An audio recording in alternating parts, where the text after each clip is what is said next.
po natin ma-mix yung ating siomai. Update ko lang po kayo sa naging weather dito sa Valley View, Alberta, Canada. So, naging ganito na po guys, nitong mga nakaraang week po ng medyo katapusan po ng February. Mga 2 weeks before mag-end po ang February and half the week, first week of March po. So, naging maaraw po siya for the rest of the entire weeks na nabanggit ko po guys. But then again, unpredictable po kasi ang ating weather and season dito sa Alberta, Canada. So ayun, nagbuhos ulit siya ng maraming snow. Kaya mapapansin nyo guys, nagtunaw na siya. So ngayon, prominent ulit yung build up ng snow dito sa amin. So ayan, today is March 26 kasi bukas po ay balik ko na po sa trabaho, March 27, 2025. So ayan, maaraw ulit siya. Pero nakita ko po guys, chinek ko yung weather update namin for the week. Tomorrow daw ay magi-snow. Hindi ko po alam kung light snow, hindi ko masyado napansin. Pero ang nakalagay po is 75%. So magi-April na guys. Malapit na po tayo sa katapusan po ng March, pero parang may snow pa rin po yata hanggang sa magbe-birthday po tayo guys. So lahat po ng mga tao dito, especially the kids, ay nag-a-assume na sana ay matapos na po ang snow dito sa aming lugar. Kasi naman guys, matagal-tagal na din pong panahon na ang mga tao dito ay nasa loob lang ng bahay. So ayan guys, update ko po ulit kayo mamaya. Okay? So hello po sa Pilipinas, dito sa Valley View, Alberta, Canada. So kanina pa po ako gumising guys, mga 5:15. Actually yung alarm ko guys is nakaset ng 5 o'clock. Pero dahil antok na antok po ako, dahil nagising po ako kaninang 3:45. So, hindi ako agad nakabalik sa tulog. So, ayun. So, antok na antok pa ulit ako, guys. So, kung mapapansin nyo, guys, may ano pa rin po ako sa ulo. As I've said before po, kapag may ganyan, nagluto ako. But today, hindi po tayo nagluto. Instead, pinrepair ko lang yung baon ko. Kasi, guys, yung baon ng asawa ko na prepare ko na kahapon bago pa kami bumaba para magpahinga for the next day is yun nga, ready to go na kami ulit. So hindi ko na prepare yung akin kasi oatmeal po ang baon ko for today. So ang mga ganap po na nangyari dito sa bakasyon ko po for 7 days starting March 20 to March 26 kahapon po. So today is March 27 na sa amin, that is Thursday. So yun, ang mga nangyari po is most of my vacation po during that period is nandito lang po ako talaga sa bahay. Hindi ko po siya masyadong ma-enjoy, although yung mga anak ko po ay naka-spring break. It's because parang normal araw lang siya sa akin as a housewife, hindi po career woman kasi po nakabakasyon po ako, no. So yun, most of the time na ginawa ko dito sa bahay is linis lang, isang matinding linis, and then everyday na sweep and mop, or kung malinis man pa yung bahay is siguro mga nagawa ko is 3 times lang ako nakapag-sweep and mop. The rest everyday is ginawa ko po mga sweep lang kasi hindi naman po masyado madumi. So ayun guys, tapos yun ginawa ko na starting March 20, March 21, puro pahinga po talaga ako.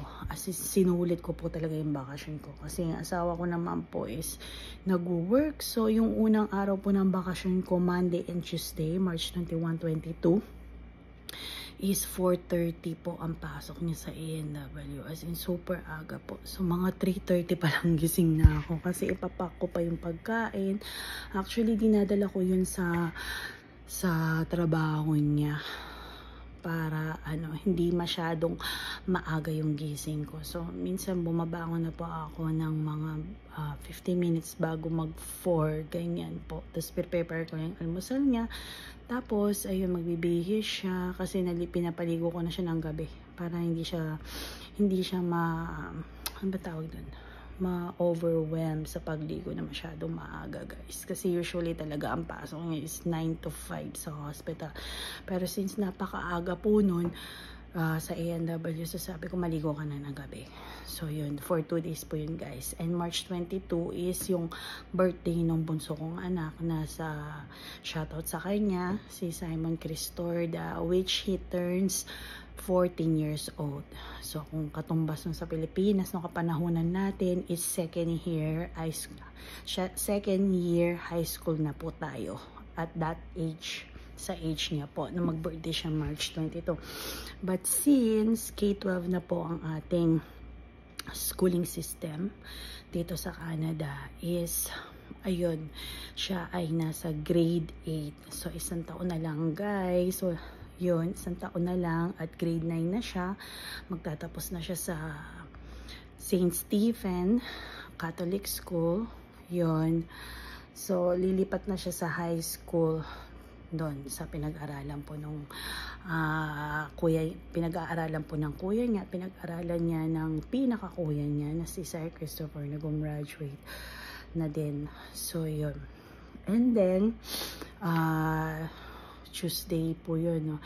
And then Wednesday, ano ba nangyari sa akin ng Wednesday? Wala din po. Wednesday di kami lumabas. Actually, lumabas ba kami? Hindi ko maalala. Lumabas yata kami. Meron kami isang time na lumabas kami, guys. Parang bumili yata kami ng pagkain lang. Tama, bumili lang kami ng pagkain. Wednesday. Mali ang counting ko kasi nag-start po pala yung bakasyon ko Thursday. Ayan, Thursday. Naglinis ako. Baligtad ko po ha. I-forward ko po. Iba-backtrack ko po. So, Thursday nagsimula. Thursday, Friday. Doon siya nag 4:30 a.m. Thursday, Friday. Saturday, wala po masyadong ganap. Sa bahay lang. Sunday is, ayun, nagsamba kami. Pero, hindi rin po talaga kami makasimba nun. Kasi, may pasok nga asawa ko. So, ang ginawa namin ay nagsisimba po kami dito sa aming bahay sa page po, YouTube page po ni Father Jomar Sus Gatus na ang niya is Holy Rosary po yata. Hindi ko maalala kasi hindi ko masyadong pinapansin yun. Hindi ko po sure kung pao po ba yun or dao kasi parang P po siya eh. So sabi nga namin pag umuwi kami ng Pilipinas, kailangan natin makita si Father Jomar Sus. Napakagaling po niyang mag-homily. He takes time na sisiguraduhin po niya na maintindihan niyo po yung kanyang mga sinasabi sa kanyang misa yun, guys. So siya from then on po, siya na po talaga yung aming celebrated priest po sa online po, guys. Ayan. So, minsan sinishare ko po via Facebook po or real stories po yung kung ano man po yung mga aral na sinasabi niya po for that day sa kanyang Sunday Mass, guys. So, yun na nga po. And then, Monday, Tuesday, yun nga po, Monday, Tuesday, nag-birthday po yung anak ko. Wednesday, walang masyadong ganap. Bumili lang po kami ng, hindi po kami bumili ng merienda. Parang, gumising po ako maaga kasi mag-training or seminar po yung asawa ko po sa Grand Prairie, sa A&W. So, yung maaga na naman po ako gumising, guys. Hindi po ako masyado makatulog ng diretso. Pagising-gising po kasi natutulog na po ako ng hapon. Nag-siesta na po ako. So, madami na akong tulog sa hapon. So, in the evening. So, medyo busog na ako sa tulog. Pero pinipilit ko pa rin po. Nakakaidlip naman pero it takes time po. Mga 2 or 3 hours. Ganyan po. So, yesterday po yun. And then, Thursday, eto na nga po yun.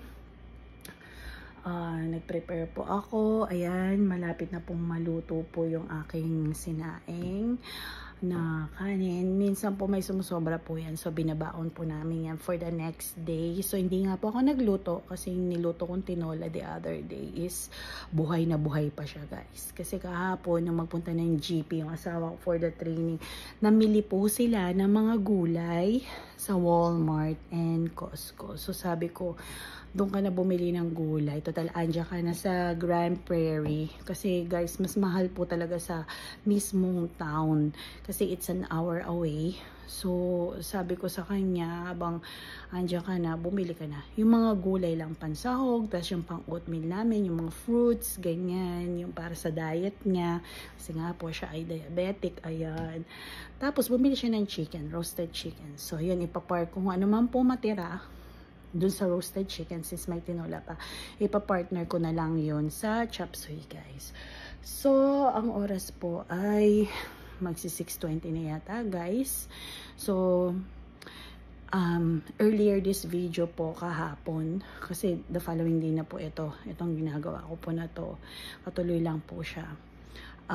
Maganda yung araw. So, ngayon na naman, guys, is nag-snow na naman kagabi. At nakapredict po yun, guys, 75%. Pero hindi ko po alam kung 75% nga po yung fall ng snow last night. So, ayan, guys. So, papasok na po tayo sa HCA. Akala ko, guys, double job ako ngayon. So, buti na lang dinoble check ko. So, hindi po tayo naka-program to work at Tim Hortons. So, try po natin silang bisitahan later or antayin ko na lang pumasok ako sa Friday kasi double job po ako niyan. So, let's see, guys. Painitin po natin sa sasakyan ko kasi matagal bago po yan magtunaw. Okay, guys? See you later pag ready na po ako. So, yun na nga, guys. Morning na, guys. Good morning! Napuyat ko siya, guys. Akala ko, guys, papasok na ako kanina, guys. Ayun, tumawag ako sa South Valley Residence. Ayan, na-confirm ko, bakasyon ko pa pala ngayon. So, mag-work the God na tayo. Kasi may love ko, ayan, ginising ko yan. Kasi natatawa ako kaninang umaga. Kasi naka-ready na ako. Niready ko na yung baon ko, guys. Ayan. O, tigil-tigilan mo yan. Hahanapin ko na yung word of the God. Word of God. Today is March 27. Pedro. 1 Pedro. Peter. Meron ba si Peter dito? Ito. 1 to 19. So, Pedro, 1 to 19. Naku, mukhang mahaba to, dear. Baka na. So, yun, guys. Mag-word of the Lord tayo. O, tigil-tigil naman yan. Makinig ka sa akin. To 19. Wala, dear. Mahaba nga siya. 19. Tama, Pedro. Kaya check muna natin. Ay, mali. Ano? Pedro 1 to 25, dear. 13 to 25. Okay. Pedro 1 muna. 1. 13 to 25. Okay. 13 to 25. 13 to 25.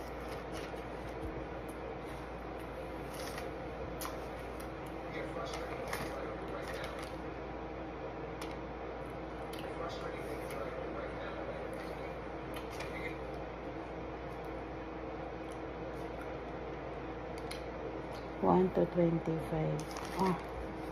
Dear, dalawa yung Pedro. Kasi nahihirapan ako, guys. 1 to 13 to 25. 13 to 20. Ayun na yun. Sige. Okay. So, ang ating babasahin for today is 1 Pedro chapter 1, 13 to 25. Naguguluhan ka ba? Dear, dalawa kasi siya, my love. Yung isa wala siya hanggang 25. So, 13 to 25. 13 to 25. 13 to 25. So, ang una ay, ito. So, tignan mo yan. Paanyaya sa banal na pamumuhay. Kaya, nga ihanda nyo ang inyong mga isipan, magpakatatag kayo at lubos na umasa sa pagpapalang tatamuhin nyo kapag nahayag na ni Heso Kristo. Bilang mga anak, sundin nyo ang Diyos at huwag ang masasamang hilig tulad ng ginagawa nyo noong kayo'y wala pang tunay na pagkaunawa. Yamang ang Diyos na humirang sa inyo ay banal. Dapat kayong magpakabanal anuman inyong ginagawa. Ayon sa nasusulat, magpakabanal kayo sapagkat ako'y banal, walang itatangi ang Diyos. Pinahahalagahan niya ang bawat isa ayon sa mga ginawa nito. At yamang tinatawag niyong siyang Ama, igalang niyo siya habang kayo'y nabubuhay. Alam niyo kung ano ang itinubos sa inyo sa walang kabuluhang pamumuhay na inyong minana sa inyong mga magulang. Ang itinubos sa inyo di mga bagay na nasisira o nauubos, paris ng ginto o pilak, kundi ang buhay ni Kristong inihain sa krus. Siya ang korderong walang batik at kapintasan. Itinalaga na siya ng Diyos sa gawain ito bago pa nilikha ang daigdig, alang-alang sa inyo. Ipinahayag niya bago sumapit ang katapusan ng mga panahon. Dahil sa Kanya, nananalig kayo sa Diyos na para na sa Kanya'y muling bumuhay at nagpangaral. Ano pat ang iyong pananampalataya at pag-asa ay nasa Diyos. Ngayong malinis na kayo dahil sa inyong pagsunod sa katotohanan, ano pat naghaharis nasa inyo ang tapat na pag-iibigan bilang magkakapatid. Naway maging maalab at taos sa puso ang iyong pagmamahalan, sapagkat muli kayong isinilang, hindi sa pamamagitan ng tao, kundi sa bisa ng buhay at walang kamatayang salita ng Diyos. Ayon sa kasulatan, ang lahat ng tao ay gaya ng damo. Gaya ng bulaklak nito ang lahat niyang kariktan. Ang damo ay natutuyo at nalalanta ang bulaklak. Ngunit ang salita ng Panginoon ay namamalagi kailanman. At ito ang mabuting balita ipinangaral sa inyo. Ang salita ng Diyos. Okay. Gusto naman yung breakfast dito. Ayan, papasok si Maylan ko.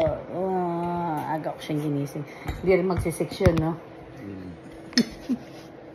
Magsi-7 pala. Okay guys, see you later. Sabi diya. So yun na guys, papasok na po ang aking asawa. Let's have a view of the snow again. Say hi to your friends. Tapos na? Yeah. Daddy, okay, kiss me. Love you. Love you. Call me, ha? Thank you. Yes, dear. Nabudol ako. Oh, shoot. Oh Oh my goodness. So, yun na guys. No, after sunshine, there's a snow shower. Oh, yan guys. Okay. Kasi naman yan po ang sasakyan. Pasok na po sa hospital. May pagpapayot ba ako yan? Yes, you are. No, it's there. Check it. Okay guys. Sige lang tayo. Baba naman si Gian. Start ko pa yun kasi akala ko may kwarto ko. Okay guys. See you later. Bye. Kapag ko tayo kasi may tayo na siya guys. Sarado ko na dear. Sarado mo na. Call kita ha. Sarado mo na. Okay guys. See you later. So, ayan guys. Pinagpawisan po ako. Ito pa yung outfit po natin. Pag-alis po ng ating asawa na pumasok sa hospital. Nag-workout po tayo guys. Hindi ko na pinakita guys kasi trying po ako na mag-lose weight po talaga. Kasi nakakahingal na po. So guys, ang ginawa ko is first 30 minutes na Zumba. Yan guys. Ang ating outfit. Di pa ako naka-shoes kasi po mag-iingay po ako at natutulog pa po yung mga junakis natin. Tigda 30 minutes lang guys. Yung una is Zumba. Courtesy of Live, Love, and Laugh po.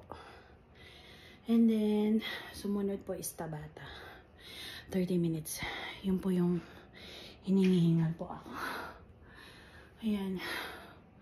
So, water break muna po ako, guys.